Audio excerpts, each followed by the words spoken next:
Christmas is historically a pagan folk festival, influenced by midwinter celebrations like the Saturnalia of ancient Rome. It was tolerated by the Christian Church because it couldn't do much to stop people enjoying their traditional feasting and partying at midwinter, and if you can't beat them, join them. But the Church did manage to add some specifically Christian elements. The crib, for example, or praesepio if you're posh or Italian. It was made popular by St. Francis of Assisi in the 13th century. St. Francis had given away all his worldly goods, so it's not surprising that he was particularly moved by the poverty of Jesus as he came into the world. Not even a crib for a bed, in the words of the carol, but a manger, an animal's eating trough. The first people to make Jesus' acquaintance weren't kings or princes or access all area VIPs, but poor shepherds. Of course, that idea appealed to country folk.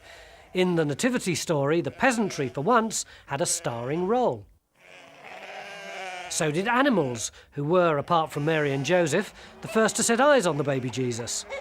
On the stroke of midnight, it was believed, beasts still sank to their knees, bees woke up from their winter slumbers, and all sang Christ's praises.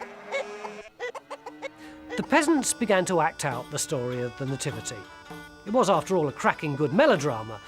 There was, for example, the highly dramatic entrance of the angel of the Lord, which no born actor could resist, and the slaughter of the innocents.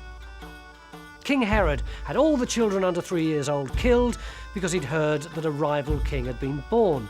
The evil Herod became the first heavy on the British stage.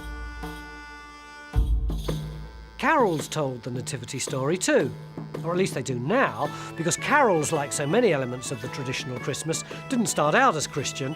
They began life as bawdy medieval dancing tunes, celebrating such perennial subjects as the weakness of women, wives in particular, and the dangers of strong drink.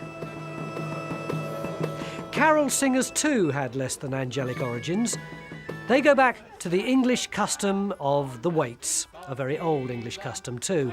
Organised gangs went round the countryside, singing songs and demanding money with menaces until local magistrates banned them.